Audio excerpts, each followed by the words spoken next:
getting set up for our next panel is an exciting one. A recent architect recently told me that pre-automobile society was really defined by places and the paths to them.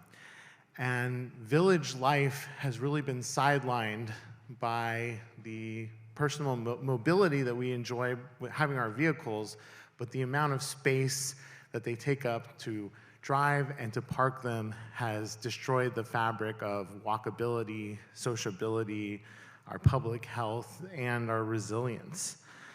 And the persistence of this ideological preference really hit me last year. As Placemaking US, we actually did a 70-city road trip and went all across the US seeing how people were recovering from the pandemic. But what we learned was they actually hadn't recovered from the automobile yet. Our cities are still fighting that battle. And what really hit me as I went across the country was that as I would visit with the local people there, they would always contextualize me and start to tell me the story of their town. And after 20, 30, 40, 50 cities, I was pretty surprised that I was hearing the same exact story in every town. And that's because of how powerful this change that we live in is and how it is actually the predominant sort of paradigm that our cities exist in. And that story was a story of extreme hatred and racism for our neighbors. The stories always started with undesirable people coming to town, or maybe they already lived there, being forced to live in the worst parts of town. Maybe it was a low-lying area that flooded, or a toxic area where industry was pushing pollution. And then the cities basically started to separate their parts as these populations grew, and they incentivized wealthier white people out into the suburbs. They created commercial opportunities out in the wilderness, and they really denuded their central cores from all of its functionality and integration to create this new landscape. And they left those populations then sort of marooned on these urban islands as they removed transportation systems like early trolley systems. They built highways as walls between communities of color and the commercial business districts. They built universities and hospitals with federal funds that were actually meant to become big super blocks to divide society and people of different walks of life from each other. And fast forward to now, we're starting to repeal and undo those things. And the flip side of it is the rapid gentrification and lack of affordability coming to neighborhoods that for the last 50 to 100 years have been denied services. And so the story continues of this great push of people and the ultimate shape and morphology of our cities being defined by this very perpetual, very deliberate hatred and destruction of the wealth of our communities. So we're going to be hearing some very diverse perspectives on what I think is probably the hottest topic of our time. Luckily, the United States federal government is actually starting to see the impact of the federal bulldozer and these decisions, and they've put up $1 billion to help repair, tear down, and give back to communities the land that was taken from them to build the interstate, or in some cases to build a stub of an interstate that got stopped, but still there's infrastructure there in the ground. So we're very excited for this moment to be a part of this reparation and the reality of bringing back so much of the space. And I think we're going to learn today a little bit about what that process feels like and what are some of the things that need to be considered. So I'm going to turn things over to our lovely moderator, and she'll be bringing over some great guests for you to hear from in this last panel. Thanks.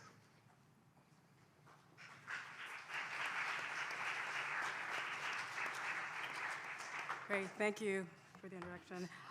Yeah, great to be here today, and I'm not going to say too much. We have a great line of panelists lined up for us today, and as was mentioned before, they're speaking to a very important topic, and we'll generally be exploring the idea of with this infrastructure renewal and redevelopment, what are the opportunities? What are the constraints? What are the challenges that we're actually faced with? And if we look at the local levels, looking at communities, how do we respond? How do we respond from community, from government, from business? And so what we'll be doing is having 4 speakers, or actually there's 5 speakers, so 2 will be presenting together. We'll have Carolann Wright and Greene first, and then we'll move to Treno Morton, and then we'll move over to Madeleine Spencer, and then it's Treno Morton, and then we'll have Joncas joining us online as well. So I'm going to invite up Carolann and Greene. Thank you.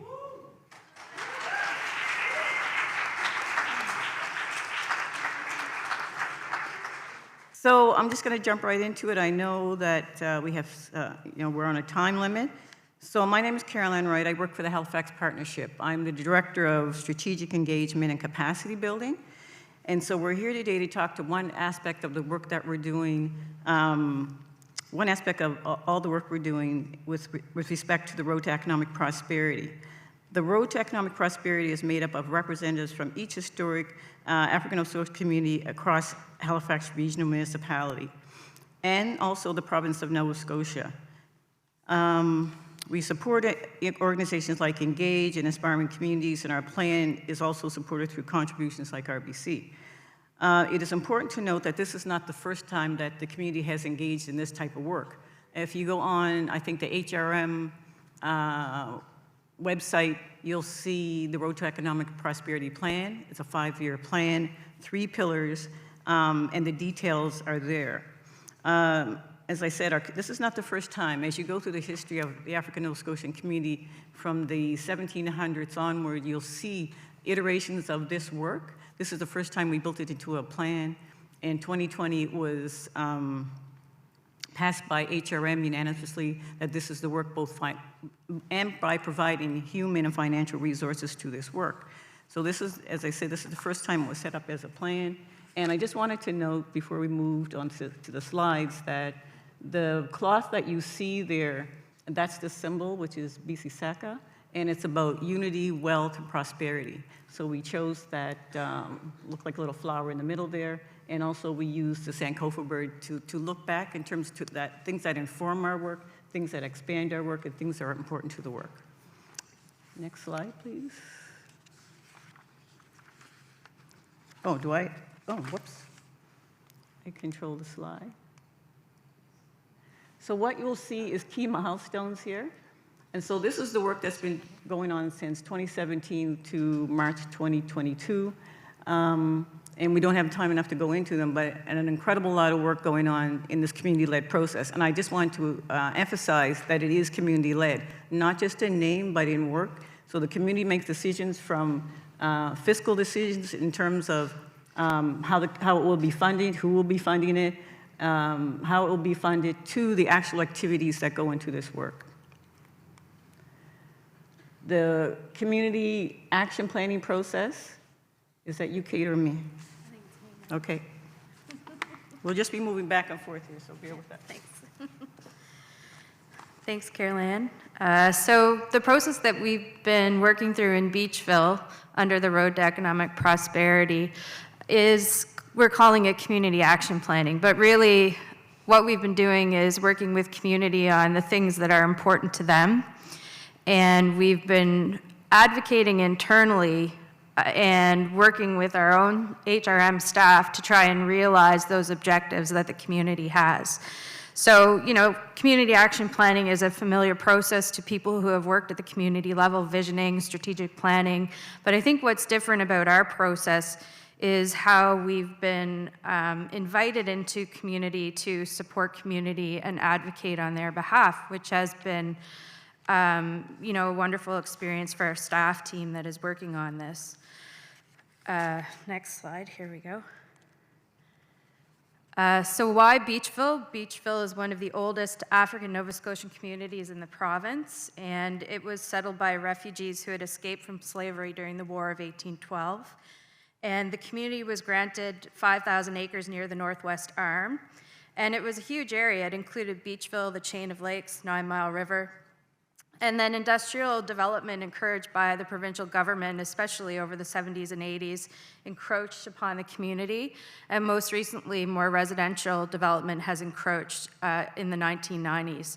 So the thing we hear about the most when we're in community and working with them is this sense of loss, and in particular, loss of land, loss of space, loss of place. And that's what we've been working on, trying to find ways to take back that space based on what the community is looking for. We started off in a process with the Beachville community because of an application that was put forth by a developer. So in 2014, we received an application for, in 2017, we received an application for developer to increase density on a site inside of Beachville. And our council at the time was concerned that the African Nova Scotian community had not been properly engaged in previous applications that had gone on in the site. And they requested a review of the policies, but said very clearly that the African Nova Scotian community needed to be engaged, that they would be at the center of the process, and approve that public participation program that we have to do through our planning process.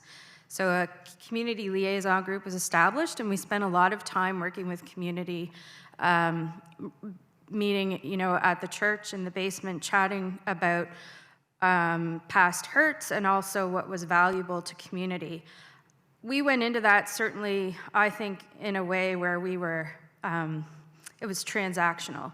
We had an application, we were going in, we were needing to work with community, and when we got there, we realized that very quickly that was not an appropriate way to work, and I can remember Carolann calling me and coaching me about how our staff were working and how we needed to do better. And I'm very thankful for that opportunity because it was a light bulb for me. I realized basically that the way we were doing all our planning processes really wasn't working. Unfortunately, even though we had engaged with the developer in that process, they pulled out of it, which was a huge disappointment to the community. The developer felt that it was taking too long and that they weren't going to receive the development rights they originally were hoping for. And we had a huge community gathering. The community was really upset. But what HRM said is, we're still at the table, we're here to work with you. And a lot of the things that you've identified here aren't just land use matters, and they don't really relate to this developer's piece of land. So let's work together. Let's keep working on these things, bring that forward to council, and get the authority to go and do this. So the community met separately from us and did decide to go ahead with that process, and that's where we're working from today. We received council direction to engage in a community action plan and ensure that the matters identified by the Beachville Community Development Association are investigated and resolved wherever possible, and that's through the Beachville Planning Strategy or the Beachville Community Action Plan. So we're doing a review of both, and they're integrated. And I'm going to turn it over to Carolann now, because I think I talked.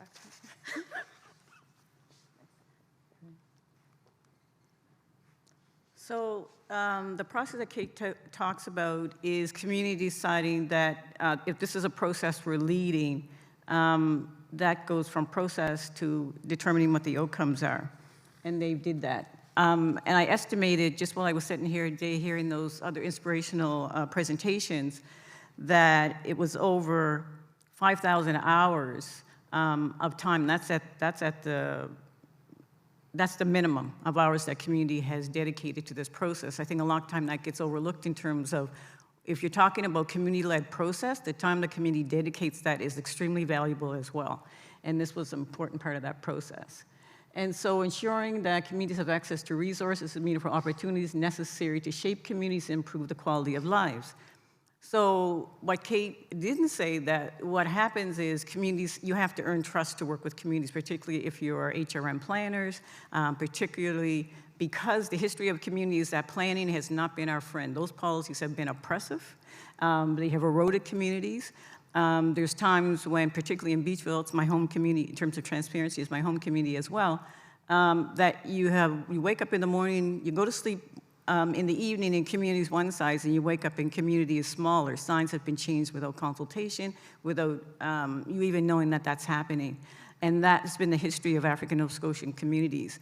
And and that's not just anecdotal, those policies are on the books in terms of why there's erosion, expropriation without compensation, all those kind of things happen to our communities. So having this opportunity to reimagine what our communities are and actually be able to implement those things are extremely important. And here we are, as put on the slide, moving at the speed of trust. So as long as you're building trust, as you're working with community as planners, those things work. If they do not trust you, it doesn't work. Kate's very modest about the conversations community has, because at one point, communities were just very clear. We are not interested in talking about policies, that's your job. What we're interested in talking about our vision and the acreage recovery that we need to see in our community to inspire hope and trust. And doing it through an Afrocentric, an Afrocentric lens. Spaces in community are incredibly important. Again, sometimes there was expropriation. Community didn't even know that a piece of land was gone. During the Lake Lovett development, the community found out that the baptismal path and part of the grave sites were gone in the package that the developer purchased. So you can imagine that the community's response was not favorable, but they identified that as those were historical spaces. It was important to get them back, and we did get those back eventually. So communities, the kind of action planning that is happening as we speak is the boundary review, and we'll show a map, hopefully if we get to it, reclaiming surplus land within community. That policy changed. Community now has first right of refusal, so we actually gained 12 pieces of land within the community. That's quite incredible. And also, the community's now expanded 6 times larger than it is now. And if we get to the map, I hope I'll be able to show it to you. Oh, there it is. So if you see the light green on the map, for those you can see that, that's the present boundaries of the community of Beachville. The beige that you see is now where the proposed boundaries are. They'll be, except I think we'll go to the approval process next year. So that work has been really quite incredible, and the community is very pleased. So we're working on those pieces. The community was also able to have an industrial park that was 50 years ago, 55, I think. An industrial park that was built in the community was named after the neighboring white community years ago. And the community had found that insulting and actually fought for that for years, had the name changed to the community that the industrial park is actually in. So that happened in 2019, I believe. And as I mentioned before, you see the red lines. Those are the parcels that the communities have identified, both historically and presently. Those are going to be turned to the community through the surplus lands process. The community also is in the middle of its own zoning conversation, how the community wants to be zoned. It was highly zoned industrial, so I think we're going back to commercial and residential and those things that the community, as we plan forward, what works for community. So the community is having that process. We're in the middle of that conversation as it is. So as I said, the Road to Economic Prosperity goal, expand Beachville experience to other communities. So it's not just for Beachville to beat its chest and say, here's what we've been able to do, but it's to inspire other communities to be a part of that process. Thank you. Did you have it?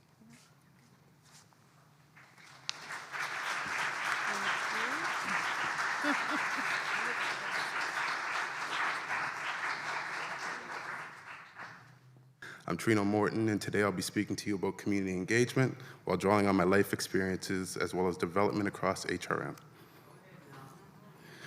I was born and raised in Uniacke Square, located in North End, Halifax. I graduated from Queen's University with a BA with honors in geography, a certificate in urban planning studies, and a minor in global development studies.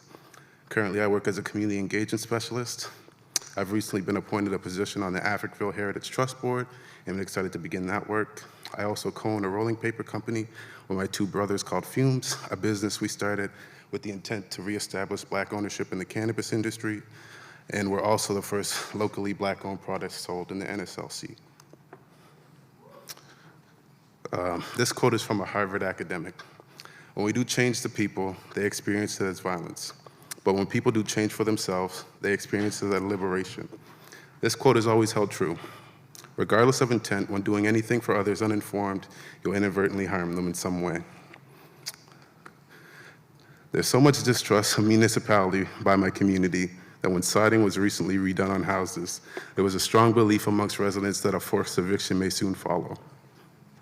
When Uniacke Street was paved quickly after, it only exacerbated that fear amongst residents. This is all a direct result of never being meaningfully engaged and having no established connection with community. The focus surrounding my communities for years has been what's wrong with it and how can outside sources fix it, as opposed to work collectively with us to uplift it. Uniacke Square is a public housing project built in 1966 to manage the displaced residents of Africville. In January 1964, Halifax City Council voted to authorize the relocation of Africville. Before this decision was made, no meaningful consultation took place with the residents. In fact, it was later discovered that over 80% of residents never had contact with the Halifax Human Rights Advisory Committee, who was charged for the consultation. My community feels left behind. And with that being our history, it's not hard to see why. Before the recent residing of homes, the last mass renovation I recall was to windows a decade prior, compared to other communities that are constantly receiving upgrades. The most development we've seen in the last 2 decades is the addition of multiple basketball courts. My community now has 6 in total, all within a 5-minute walking distance of one another, 2 indoor and 4 outdoor. In a community where outside of playgrounds there's not much else for kids to do, they'll turn to their surroundings and playing sports, especially when it's one of the only few places they see their culture positively represented in society. It's these continued forms of blatant racism that show my community HRM doesn't care, and they only see one future for us. Which leaves me asking, why is my community not worth investing in? Why do youth in my community not deserve the same opportunities as other kids? And how do we aspire for more when external forces are doing everything in their power to keep us in the same spot? For years, we've advocated for a community center, but only receive what is perceived as best interest for us, which is usually based on biased and uninformed external opinions. Uniacke Square has achieved something that planners often aim for, a close-knit community where residents work together to uplift each other, and yet they are actively approving developments that destroy them. Why is that? This mural was painted near my childhood elementary, Joseph Howe. Originally designed to slow traffic because for a long time, HRM refused to put in speed bumps despite community concerns. This painting was also designed by a local artist who received lots of community input to ensure that community was reflected in it. This mural has since been painted over by the city without community being consulted yet again. HRM offered to pay for the paint to redo the mural. However, there's so much more that went into it than just the paint. This only further reinforces the idea to community that their voices, as well as their work, isn't valued, which is a difficult message to try and explain to youth repeatedly. The bottom 3 images aren't possible without the top. The top 3 images are a culmination of many donations, hours invested, burgers cupped, and buns cut, all done to ensure a meaningful and memorable placemaking event for community members of all ages. With performances and a walking/biking tour that went all the way down to Black Street for the revitalization of their painting on the same day. This is what HRM didn't take into consideration when paving the mural. Gentrification is something that can be seen and felt across Halifax. My community experiences it through land dispossession and overpriced housing. Victoria Hall in the rendering on the left, you can see the future redevelopment of Victoria Hall on Goddigan Street, which would include a 13-story apartment building directly behind it. It's located directly across from my community, yet when looking for renderings, I couldn't find any that included African Nova Scotian individuals. My fear is that this is a foreshadowing of the future community these developments hope to create. These are some comments made by the architect on behalf of the Victoria Hall developers. Even though Halifax can't legally require affordable rental units, the owner has committed to providing 7 affordable units for 15 years, with 137 units in total for the development. Of the 7, 4 will be a maximum cost of 50% of the market rate, and 3 units at a maximum cost of 10% below market rate. A community space in Victoria Hall will also be available to local residents for 15 years. A piece of public art depicting the history of the heritage property will be set up in the lane between the 2 buildings. Velo, pictured on the right, was once a gravel parking lot and grass field my mom used to walk me through on my way to daycare. It led out to a church parking lot that has since been destroyed because the building's been added onto. I had the chance to speak with the developer at one point about affordable housing, and he told me it wasn't his fault that individuals in my community can't afford to live there. I tried to explain to him that this is part of a larger problem.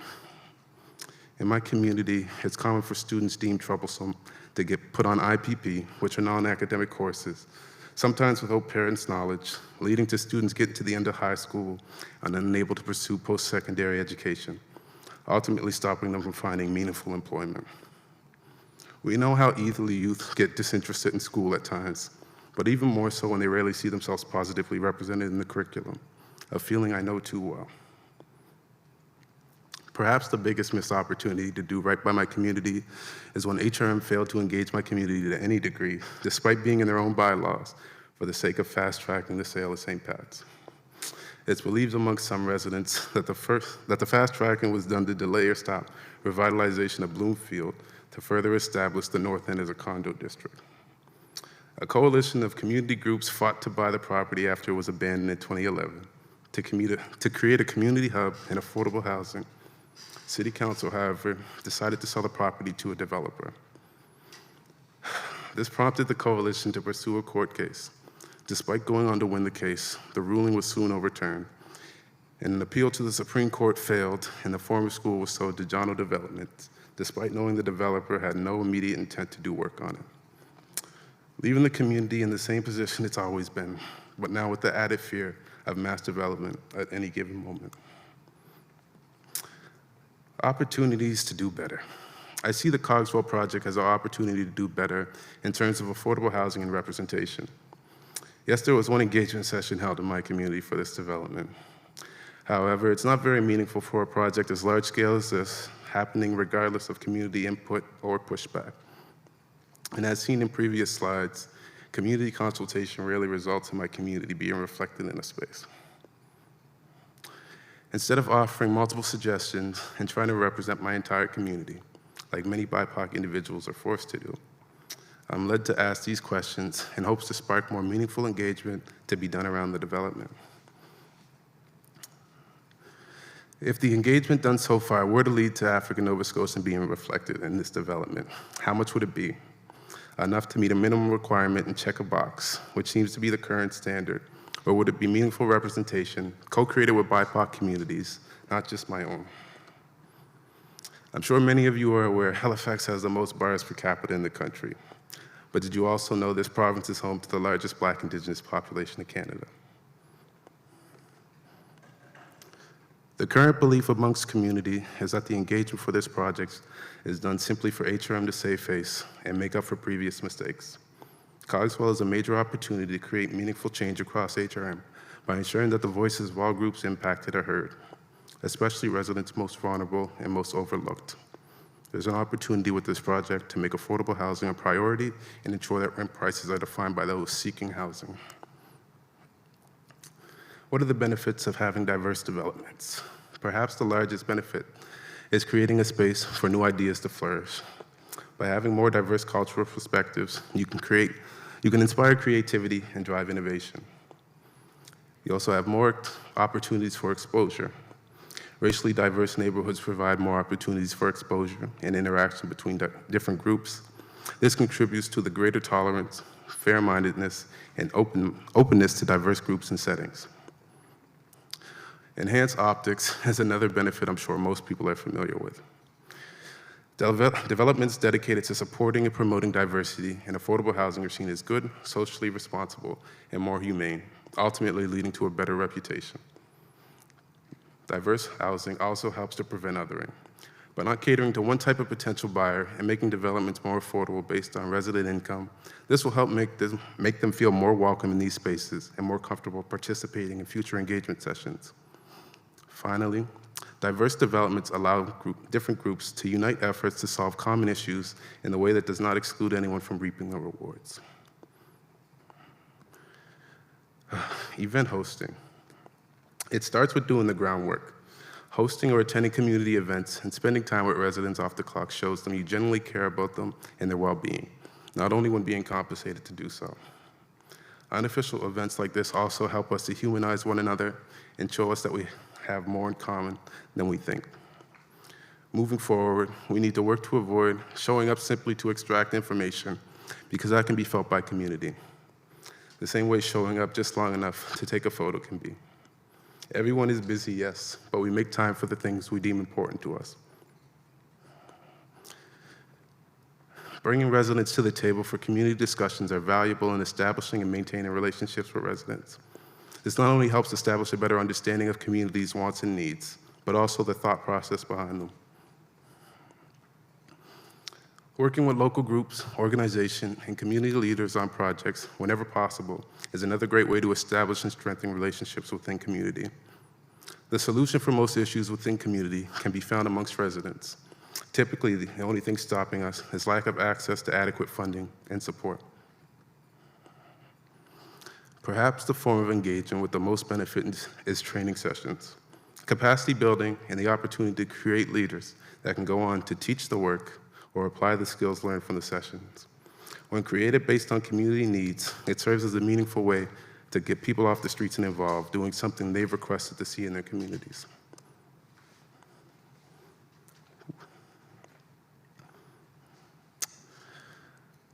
Make attendance easy.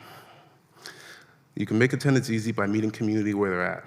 Connect with residents to see what spaces are generally used for meetings, because they don't always feel represented at City Hall. Secondly, and probably the best way to encourage participation, is small stipends for members when possible, because not everyone can afford time off work. And as just said in the last presentation, information from community is valuable and time is money, so it's important to value community and show them that their information is useful. 3, refreshments for residents. That's another thing that's useful on multiple levels, as it provides an opportunity for residents to eat and interact with one another and build connections. But it also serves as a break and gives people an opportunity to reflect on the content. Childcare at meetings. It allows those with children to attend meetings they wouldn't otherwise be able to and provide their feedback. And finally, promoting a sense of team spirit and fun by making trust building a top priority, building on the strength of individuals involved, and creating a space to co-create where residents feel safe to share. Nobody cares how much you know until they know how much you care. The most similar trait we possess as human beings is our ability to feel and express emotions. They may look different person to person, but they're all the same. We all know the feeling of what it's like not being fully and meaningfully engaged. From a conversation with a parent, a little more eager to tell their story than listen to yours, to a city that engages community, mainly following mass shootings and BLM movements, only to go against what they want anyhow. We all know the pain felt from not being heard, so why do we continue to engage the same?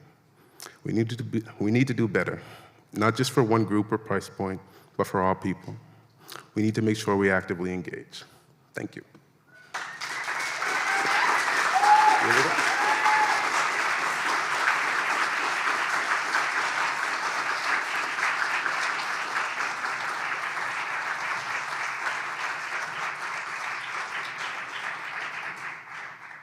Good afternoon. My name is Madeleine Spencer, and I was kindly brought here by the amazing folks here in Nova Scotia, and I just want to say I've learned so much before this presentation, and a lot of what I was going to talk about modified due to that fact.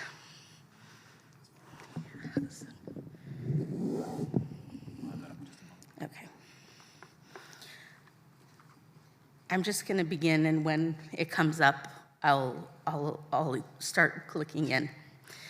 The name of what I'm speaking about today is called People First, Not Buildings, and that's by Irving Carver, who's someone right here in this community.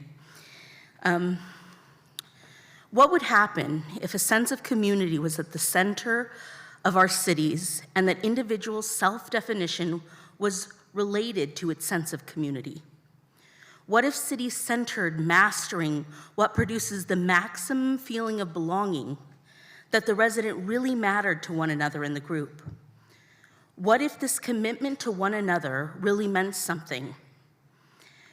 What if the city craft was not only about shared territory, but shared understanding, which is essential to any real feeling or sense of community? People first, not buildings. What this means is that the community should not be defined by its built environment, but by its sense of community within that environment. And as you've heard from the three speakers who came before me, this reminded me of a social practice artist from Portland who did this public art installation in a very wealthy, affluent area in California called Walnut Creek. And he actually went out and asked the community if they would empty the contents of their pockets. And the community brought out all the contents of their pockets, and they created an installation from it. And when the mayor heard that this was going on, he was very disturbed because he didn't want his community to be recognized as what were in the contents of his community's pockets. But as we all know, that the contents of people's pockets, even as mundane as that may seem, is actually something that really does show something about the community.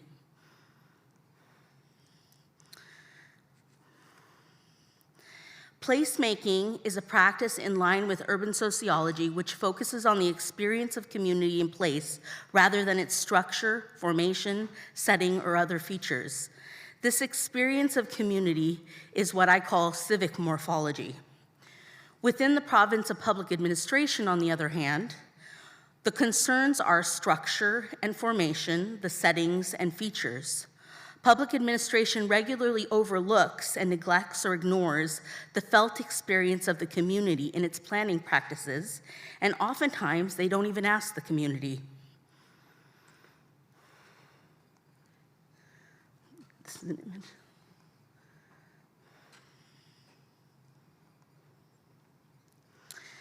This is an image showing the downtown being reconstructed right after COVID in the city of Santa Ana, which I manage. And folks, as you can see in this picture, are not real happy because they've already had all of the things that have happened during COVID to shut down their businesses. And then on top of that, they have this construction going on, and there was no mitigation strategy to make sure that they would stay in business through that construction period. One of the things that I think is very important when we're all doing the work that we're doing is understanding how we're a part of that story and how we fit in the narrative. And I just want to say that in my family, as in many families that have come over to the United States, we are a part of this story in many ways. I'm a part of this story because I have family that are part immigrants. My mom's from Italy. My father was a slave from Africa, his family was. And then there's also Native American, Chickasaw Native American in my family because both of my great-grandmothers were married to African Americans so that they could have an eighth of a status. The legacy of displacement is something that's a part of my whole history and the whole lineage of my family.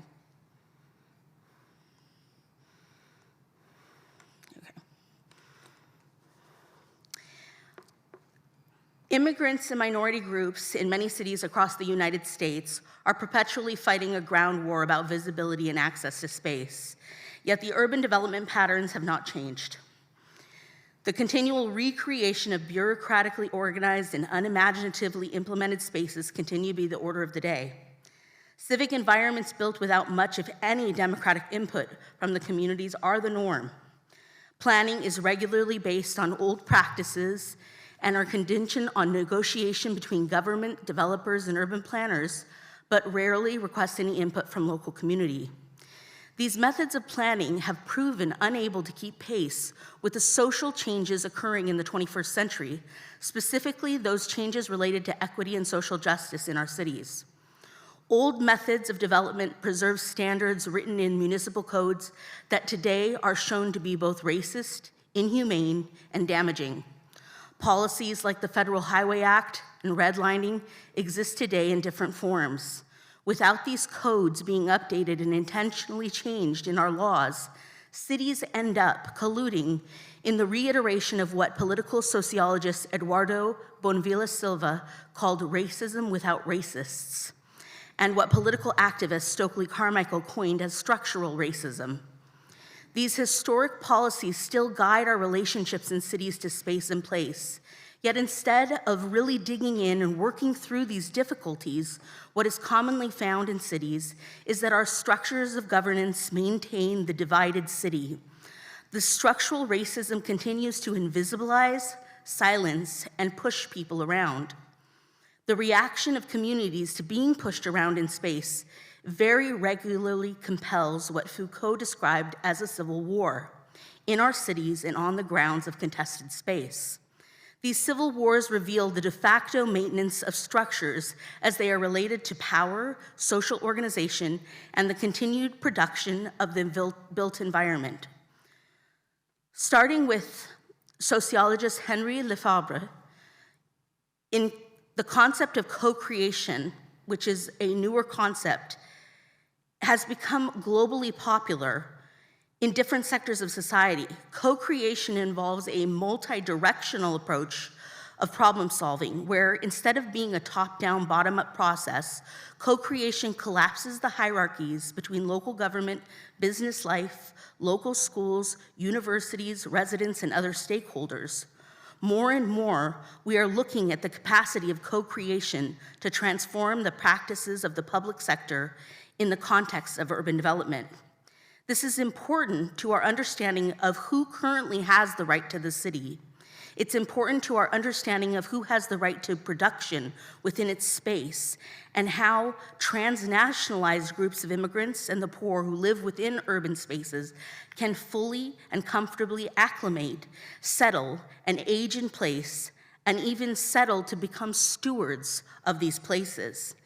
If we look at the racial, ethnic makeup of cities in the United States specifically, we find that it is rapidly changing. According to the Pew Research Center, it is estimated that in 2055, the US will not only have one racial ethnic majority group any longer.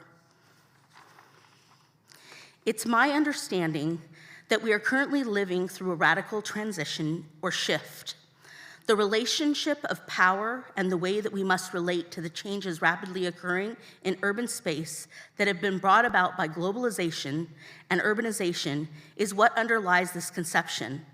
The question antagonized is how exactly diverse populations are going to live together harmoniously in urban spaces when inclusion is challenging work and exclusion is so much easier.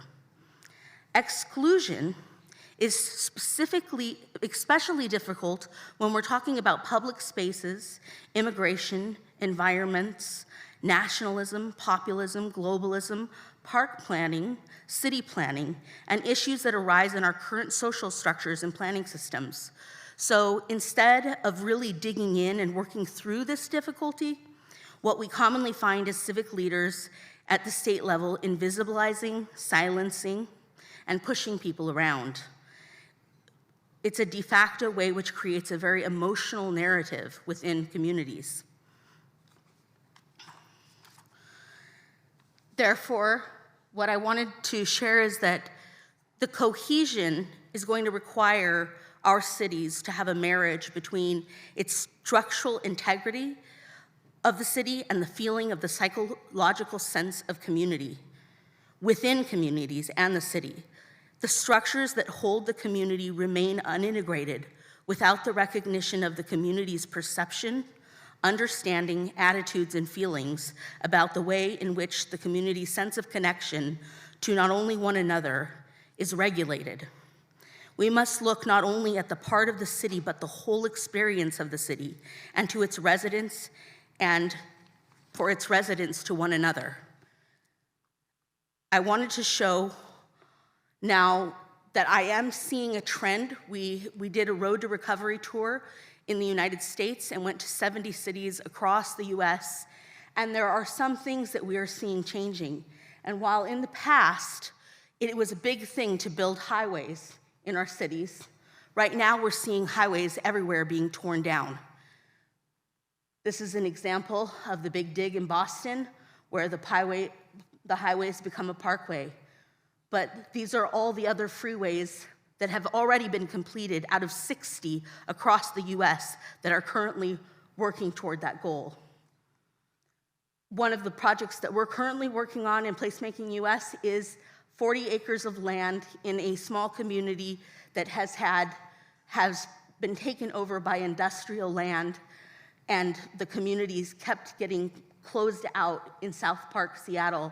They right now are reclaiming that land so that they can have a land trust, affordable housing. They can have housing without displacement in their community, and they can build community wealth. And this is all going into the visioning, similar to what we were just shared, a group actually visioning what they want their community to be like.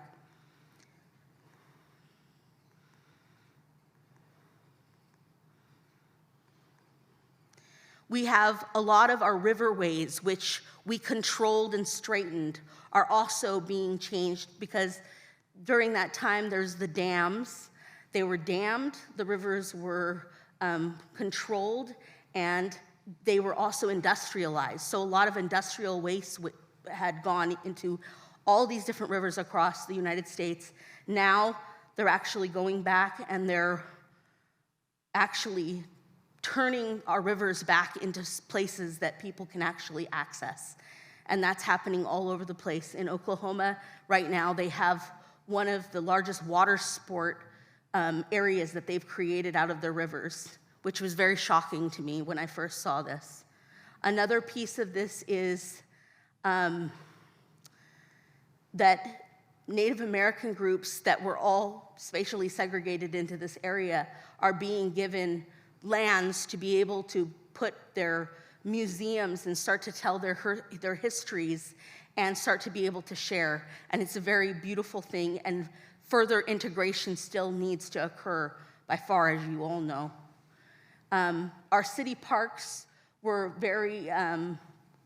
also very controlled, and now the same thing is happening, but in a different way. There's this ecotourism, just like you saw with the waterways. We see people that are coming because of being able to go on the internet. They can go everywhere in all of these different areas to go zip lining. So you may come from Paris to Red Mountain Park in Birmingham, Alabama, to go zip lining. And one of the arguments that's very interesting about this area is one whole half of the park has about 100 organized Black communities that never had access to the park itself. And the fight there is that they want to be a part of these changes. They want entrepreneurship and pipelines for their youth to actually be able to have better jobs, better lives, and access to the very asset that is a part of their community.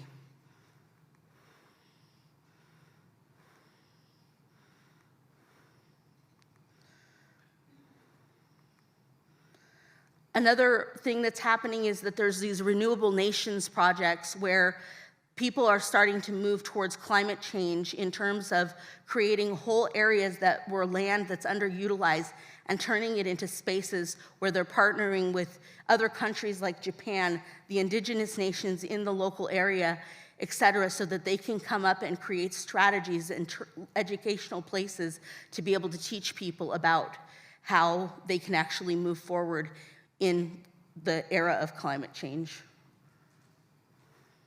And this is an example of one of those. These are the Native people, the Salish tribes in Fort Worden.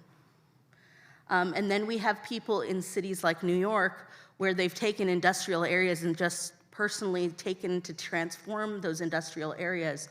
So you can see for art, this is specifically called the Newosphere Project. And as you can see, they greened the whole top to bring back animals and life there. They're cleaning up the industrial waste along the river. And the space is constantly being showcased to people to come out as they showcase how nature and man work intimately together through all of the kinds of arts that they're sharing.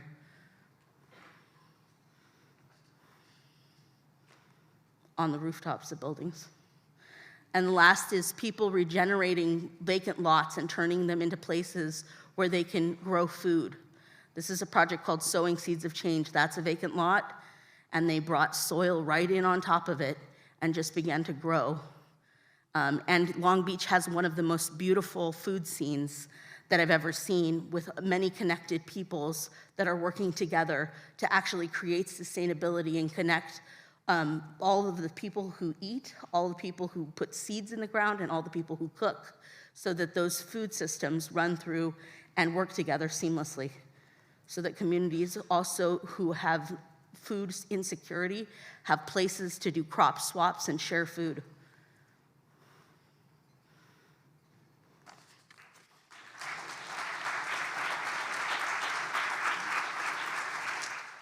Okay, so next we're going to be joined by Kate Joncas, and she'll be joining us virtually, so we're just going to get her set up. Thank you, Carolann, Kate, Madeleine, and Treno. A lot to think about in your presentations, and I think a lot to complement in mine.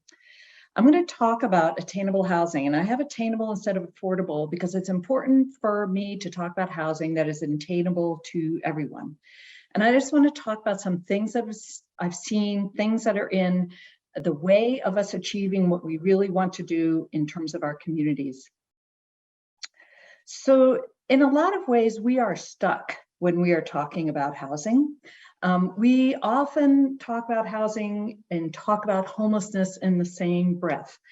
And the discussion around homelessness often starts with, well, if we could just have more mental health services, if we could just have more drug addiction services, we could solve housing. And then people think about what it would take to actually change our mental health and drug addiction services, and they become paralyzed and give up because it seems like an overwhelming thing that has to be done.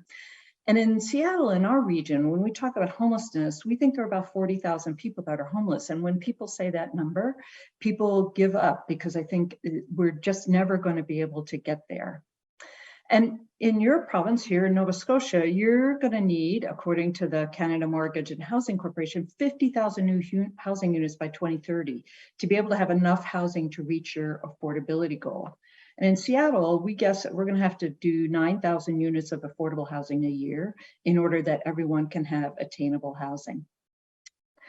But there has been some great data about this so that we can talk about this based on data and not solely on emotion. A new book just has come out from a professor actually in Washington. And he makes very important points for us when we're talking about attainable housing. He says through data that mental illness and addiction do not explain the high rates of homelessness. His question was, why are the rates of homelessness in Seattle much higher than Chicago? So he checked the data on the rates of mental illness, the rates of drug addiction, the poverty rates, the weather, does that explain it? The levels of assistance that people get, the ability for people to be mobile out of poverty. None of those trends explained why Seattle had more homeless people than Chicago did.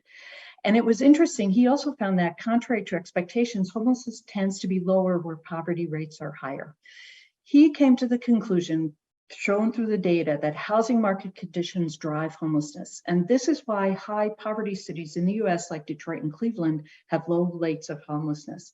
And it is why growing cities that still have relatively affordable housing like Charlotte, North Carolina, do not have high rates of homelessness. But boom towns like Boston, Seattle, my hometown, Vancouver in Canada, and San Francisco have very high rates of homelessness because of the cost of housing. Other things we talk about is how important, and we heard a little bit about this morning, how important mixed income neighborhoods are. By where you live, particularly in the United States, we can estimate how much you will earn in your lifetime, the quality of education you have, and the statistics will even show your likelihood of going to jail.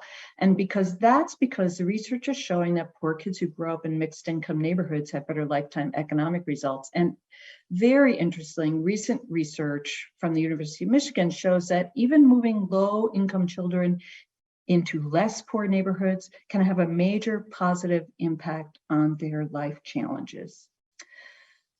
So when I think about Seattle, and we saw maps of redlining earlier today, on the right is a map from 1936 in Seattle. And in red, that's where the hazardous areas were to invest for housing. People of color lived in those neighborhoods. And yellow is where it was definitely declining. On the left is a map from a couple years ago that shows income in Seattle. Blue and green are wealthy neighborhoods, and the light green, the yellow, and the red neighborhoods are poor.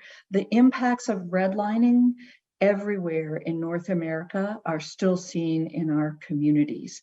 They've had multi-generational impacts for us. And in fact, there's some recent research from UC Berkeley in California that says segregation is even more widespread by neighborhood in the United States than we believed. This research shows that 80% of the major metropolitan areas in the United States are more segregated in 2019 than they were in 1990. Now, there is some good news that is coming out. A study that I just saw today from the Brookings Institute says, looking at 200 neighborhoods around the United States, said there are ways to successfully invest in neighborhoods without displacement. And we heard how important from a couple speakers that was this morning. And I thought that was a really interesting, good piece of news. And so for Treno in your neighborhood and Madeleine in South Park and Seattle, it gives us some hope that we can move forward. Now, housing is a linchpin, and the data that we've been looking at and I just showed shows how important it's a linchpin for solving for inequality, and in a very important place to start. Now, I wanted to show this because I know in Halifax this has been very controversial, but up in the Northwest here, there's a woman-owned social purpose company called Pallet Housing that is building tiny houses for people coming out of homelessness, and these little houses can be built in one day. So the question is, can we think about tiny houses in a tiny house village? Just think differently about this. The conversation in Seattle says these are not respectful to people who are coming out of housing, but they would have to wait in a tent for 4 or 5 years for a one-bedroom apartment that's affordable to be built. The vision for the woman who started this company is tiny house villages that have community rooms, laundry facilities, social spaces, and kitchens. Can this be a part of our solution going forward for homelessness, at least on a temporary basis? I also think about there's a real role for the private sector in affordable and attainable housing. It's not only the public sector and nonprofits. And there's a real business case for affordable housing. In Seattle, the Downtown Seattle Association in 1980 started an affordable housing builder because all of the business leaders on the board said, our employees, we cannot get the best employees because they have to live too far away and their commute is too long. If we could build affordable housing for the employees in my restaurants, my retail, and my bank in downtown, they could walk to work and I would have a chance to get better employees. This self-interest for businesses is still important and real and more important than ever coming out of the pandemic. The issue is, how do you build to scale? The affordable housing builder, the business community started on the left, started with renovating a little property with 10 units for affordable buildings, and now is the biggest nonprofit housing builder in Seattle. And on the right, this new project is 253 units, all attainable housing to people who are making less than 60% of median income. One of my favorite fun facts of all time is one of the big tech companies on this list here has over $135 billion with a B dollars in cash reserves and short-term investments. So we thought in Seattle, wouldn't it be great if we could get you to put all that cash that you have sitting there and invest it in at 2% to build affordable housing? And we're seeing tech get into this area here. You can see a list of the cities in the US here who are putting real large cash on the line. Microsoft's up to 750 million now. Amazon 2 billion to loan and grant to affordable housing builders to build more affordable housing. And the thing to know is that investing in affordable housing is a very stable investment. It is rated very high and is rated to have a very solid and predictable return. We're also looking at crowdfunding in Seattle. This is a bunch of people are now seeing a crowdfunding project in the Amazon spheres in downtown Seattle, so that people who have $1,000 to invest can put it in a fund at 2% for 5 to 15 years to invest in affordable housing. It allows everyone in the community who has a little money, from $50 to more, to help with the affordable housing, and brings a lot more people into the system. There's also ways to get developers to build affordable housing. You heard about one or two of them from Treno today. Multifamily tax exemption is a way to do it. You give the developer a tax exemption for a number of years. In exchange, they set aside a certain number of units in their building that are affordable to people who make between 50 and 80% of median income. So the Wilcox apartments, the one on the left, they were built with the multifamily tax exempt. 108 market rate units and 24 units that are affordable to people making 65 to 85% of median. So there's no subsidy in this. The developer just holds the rents at those apartments so that they're affordable to 65 to 85% of median. You can trade developers things that they really want, like height. It will give you more height if you set aside units that are affordable. It will give you more floor area ratio. You can tell development, you can either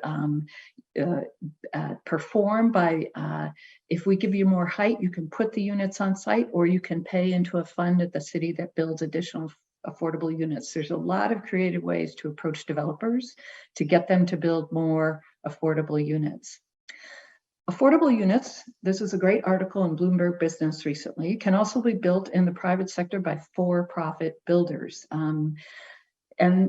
This is true, I think, in California and on the West Coast and in Seattle. Affordable housing builders, because of the number of permit hoops, regulations, etc., it's costing about $600,000 to build a unit of affordable housing. This developer in LA, Sola Impact, is doing it for $250,000 a unit in the marketplace, unsubsidized. And the way he does this is he really holds costs very tight, and especially he unitizes everything that comes onto his site, the drywall, the wood, etc., comes in standard lengths and is built into the unit in standard legs, no cutting, no customizing, and he is keeping his costs down. And finally, we can't let the public sector out of this length either. We heard a little bit about this, about surplus land, and I think it is an excellent and appropriate policy for public land, all public land, first priority for affordable housing. And it takes a mind shift on the public sector site.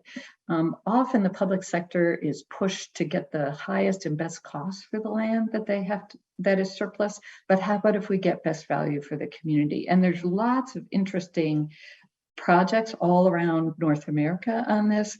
Housing built on top of fire stations. That one's kind of a hard one for me to imagine. You have to like those sirens.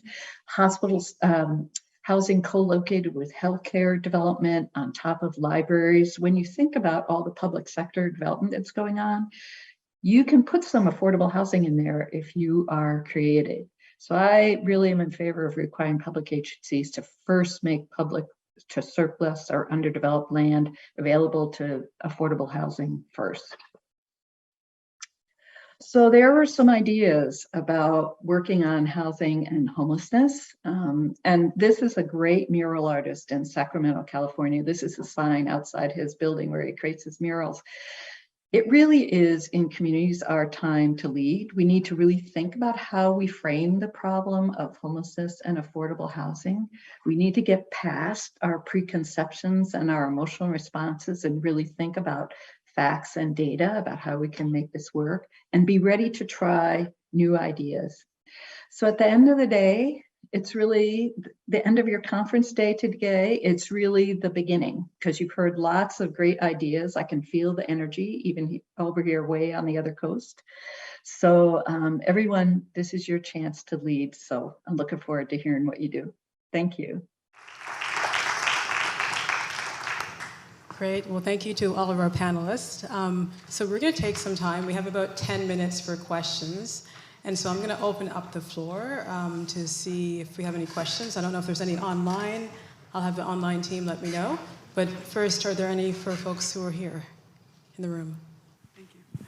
And I apologize for arriving late. I was at work. But I'm just really curious about how many policymakers, municipal policymakers, have participated in this or are observing today. And I apologize for asking such a blunt question, but it occurs to me that it's a pretty critical audience, and thank you.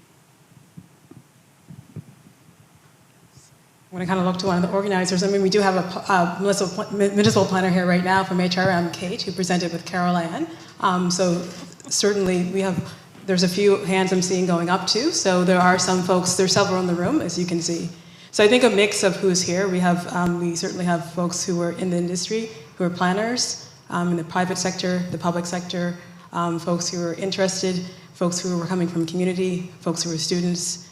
So it's a variety of individuals, designers, architects, who are here and interested in trying to move forward these issues. It's a great question, thank you. Did you have a follow-up to that, or was that the main? No, I appreciate exactly, you understood the sentiment of my question. I appreciate the volunteer hands up, and I'm relieved to see you in the audience. Thank you.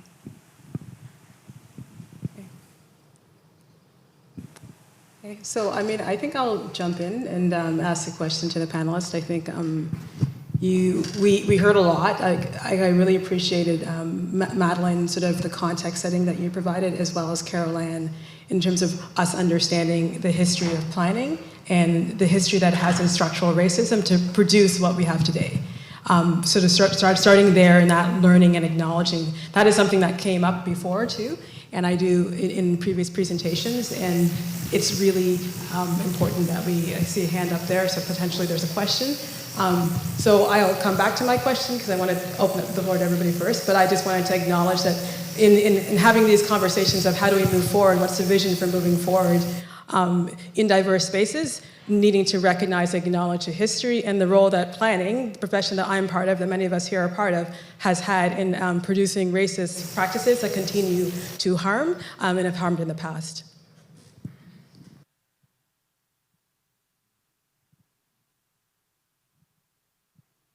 On now? Yep. Particularly for our folks from the US, can you guys give us examples on how we can educate community continuously, maybe? Treno mentioned that. I know there's cities that have like schools, like city school, where you can learn about policy and how it's written. Do you guys have examples from Washington and California? I actually don't know about any formal schooling that is provided in the United States. Most of the places where folks are learning are in coalition building that has to do through like organizing networks, like PICO National Network is a huge one in the United States that does training for people and helps people to learn about policy and writing policy. But when it comes to anything formal, there is not that I know of. No, I think it comes back to, Treno spoke about this. You all spoke about it a lot, actually. It's really good community organizing and going to community. It isn't community coming to school, it's us going to community. I think the classic is, how do you talk to people in a community about increasing density in their community? And people are going to be against that when you first go out. But you listen deeply and respect people's opinions, I think people in a community can move and do the things that make their community better. I know, Treno, you're probably the expert on this one. It's basically what I said earlier, and you just touched on it, just going to community, meeting them where they're at, and hearing their wants and need from them firsthand. And when you do that, you get to the root of like how they established that. So it's as simple as that to me anyway. And I wonder, Carolann or Kate, you could briefly talk about that, because I think that what you spoke about really, really briefly is like flipping the script with that. It's not about educating community. Yes, that's part of it, but there's also community actually teaching planners. Test, test. Okay. So, yeah, so I was trying to stay out of trouble, but I guess that won't happen today. It is actually looking at the policy. If you look at the history of policy, particularly as it pertains to planning in Nova Scotia, it's the most racist thing I have ever read. So in saying that, it's not about understanding policies, because communities are looking at this from the ground up, so you'll see exactly how those policies impact communities. Our role in terms of communities is being able to talk about how they impact us and how they need to be changed. One of the most, Irvin Carvey also sits as a co-chair of the Road to Economic Prosperity, and he was, we were meeting with the mayor, the CAO, and the head of planning, and people kept citing policies to us, and Irvin said, one of the things that we need to do is be able to change the playbook and the policies, to be able to look at those policies and see the importance of those and see the importance of changing or tweaking or doing those things that are important. So I'll just leave that. Thank you. Please. Okay. I have a question for our Halifax contingent.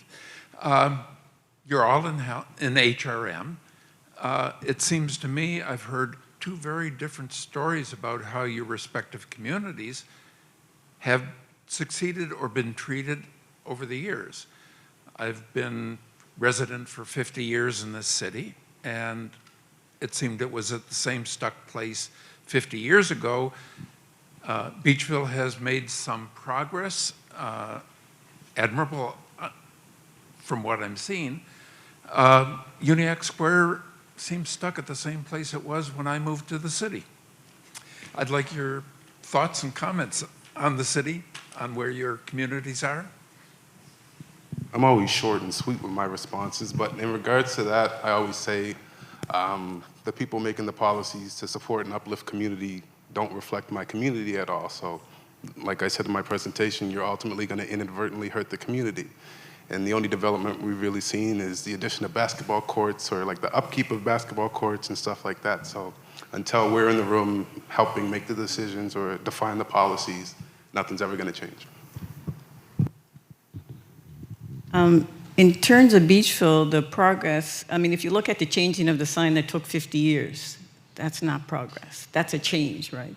So where the community got to was, we're not waiting another 50 years for these things to happen. So community is very insistent on not only the change, just how long it takes to change. Because the change is very bittersweet. We have those activists and those elders who have gone on. They have fought that fight, but they haven't seen some of the success. So for us, it's really hard to, we are very happy about it, but at the same time, there are those who put a lot of energy into that. One of the things that my father said to me was, when we're talking about these issues and when we're talking about making change, remember, they can wait you out. Staff will change, but our community people will die out. Our activists will die out. But the city has the power in terms of, saying, yeah, we'll do it. They won't say no, but when will this happen? So we're talking at the speed of trust, but in real times. And what this does, and I'm going to take this opportunity to say this, what that does, when I hear you speak, young man, I am so proud of him, because he's one of those youth that are in this. He's in it. There's a lot of young folks who turn their backs because of the length of time it takes to paint a street, the length of time it takes for anything to change, and they get despondent and their despair and hopelessness, and that's not a good look. That's the emotion, that's the soul tax on the community. That's the soul tax it takes, right? Lastly, in terms of Beachville and all Black communities, people want to live like everybody else, just being able to raise their children and grandchildren and live that life, not to be always on guard for what's going to happen to the community. You know, what's next, what's going to happen. And not just Black communities, but neighborhoods as well. So those are the things that are all encompassed in this work, and that's why we have to talk about, you can't let the bureaucracy determine your outcomes. I checked the chat, there's not virtual questions unless we have them. Sorry to interject. If anybody on the virtual has a question, you're going to just have to reach out to us and we'll connect you to the panelist. I think we're going to take one more question in person. It's going to be this person, but I just wanted to signal to the panel that that was it. And then, yeah, and then I'll hand it back over to you. But we just have one more in person because we do have to try to get out of this building by 5.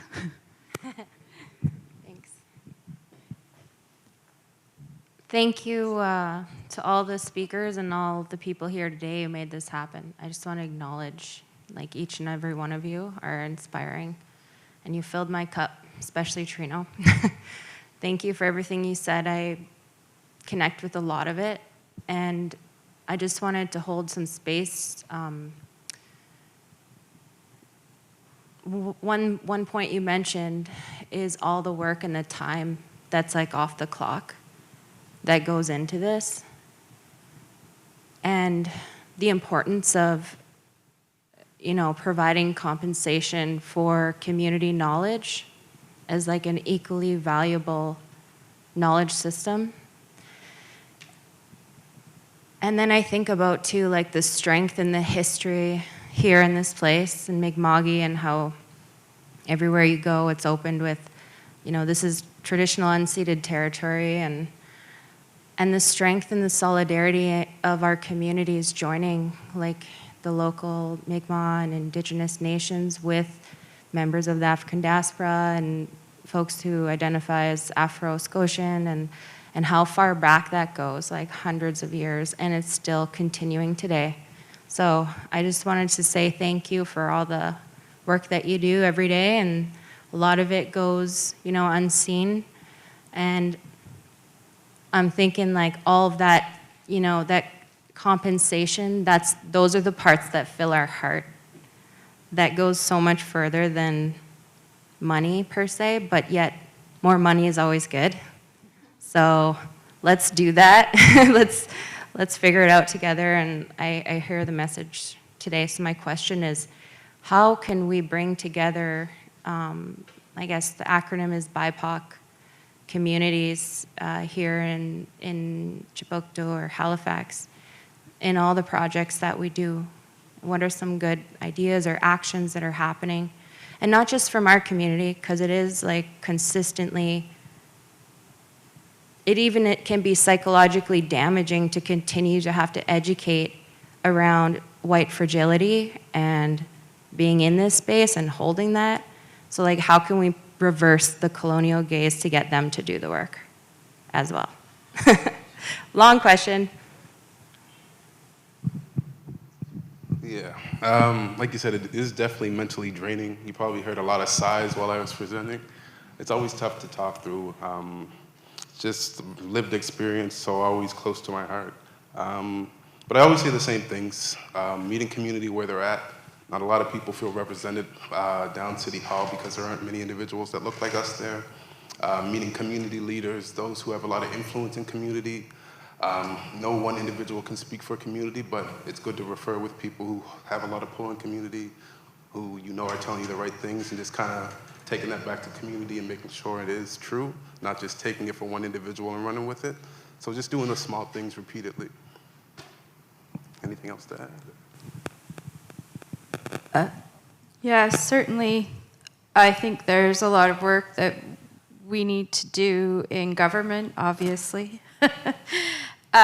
You know, we have learned a lot through our work in Beachville, and we try in different projects to share that and spread how we work, but community leadership is like the core, and Carolann has done an incredible amount for her community through this process, and has handled you know, the anger and the frustration and the sense of loss the whole way through. So Those people are really important to building trust. And then on our end, the colonial gaze is strong. It's inherent in all our systems, as Carolann said. Deconstructing that, you have to work hard to do that and think as planners, and we are trying to do that. I also think the way we've structured our entire practice is wrong, in the sense we identify you need to be a professional to be a planner and work in community, and have come full circle on that as an individual. We're all people and we need to work as people in community. I think that's what it comes down to. I'm going to invite all the panelists to kind of share their final answer on that, perhaps. It's an answer to that question in a historic way. I've been at this work for over 40 years, and so one of the things that I recognize is that historically, our existence here is quite interesting. It is. I'm very proud African Nova Scotian. The thing that I also recognize is that we just have recently recognized the Emancipation Day. I think it was this year. In recognizing that, I also recognize that after emancipation, particularly in Canada, with a trajectory to the United States, because we are just across the border and have some serious connections there in terms of emancipation. In the United States, after emancipation, you had Reconstruction. Although short-lived, there was an interesting history there in terms of an attempt at redress and reconciliation and folks getting some semblance of land and money. In Canada, it was never even a thought. After emancipation, you figure it out. Time that we have to, in terms of speeding it up, I won't go into a history lesson, but in terms of speeding this up, the importance of governments and organizations that govern us. Recognizing that has to be recognized first. We have to talk more about those things. We make assumptions about it. I think we recognize those days and go about our business. But the impact of not recognizing that has put the Indigenous and Black communities back so far that we have to think about how to speed up this process. And how we do it in terms of not just talking about it, is action. And I'll just leave it there. Would you say the question one more time? Because I just am trying to decontextualize it. Solidarity. And how do we achieve it?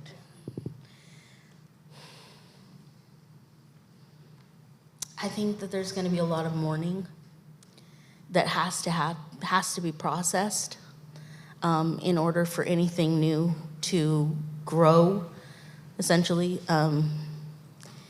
And I think space needs to be made for that mourning. And then I also think that, for example, the gentleman who asked about what progress the communities have made, I think it's time where people need to reach across from the other side, because people in these communities have been struggling so long. I've been here for 3 days and had a beautiful tour of Africville, of all the cove of this place that's beautiful, and I see that there's a lot of similarities between things that I've seen in the States and things that I'm seeing here. But like when you hear that, for example, the United Nations had made an appeal that land be given back to Africville, that folks have said these things over and over and nothing has happened, and gentlemen have protested out there for years and years and lost their family and are still there. I started with a picture that I found in the film, because we all stayed up and watched it last night as well. And there was these girls on the side of the hill picking blueberries that lived in that area. And for me, the sense of community and that ability, like you said, not to be feeling threatened and to be able to do something as simple as pick your own food in your own backyard that you can feed your family and nourish it with, there is not any money. There is not any money that can replace what's taken when something like that happens. So for me, reconciliation means that we need to come together and start to ask for this field to become leveled, because right now it is still not level at all. And people are tired, and they've been working on this for a long, long time, and they need help from the other side. So please.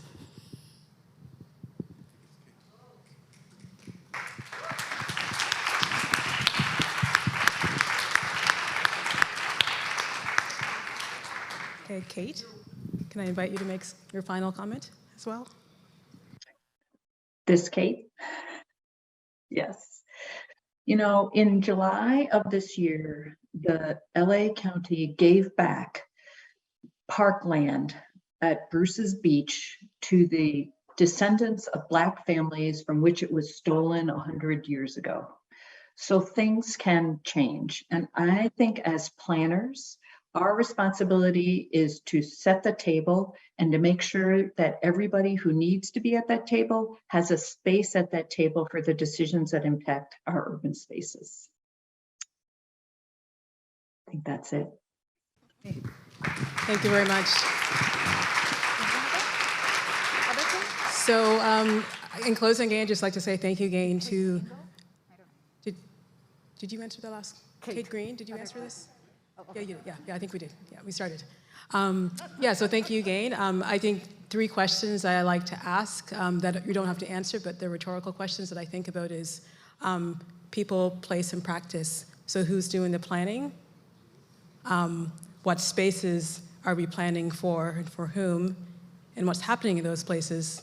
What stories are being told, both history and well as how we envision the future for those places? And then practice. How does who is at the table and the histories of spaces and those experiences shape how we move forward with practice? So let's think about that, and I think this panel has really invited us to seriously consider the connections of those 3. So thank you very much for your time.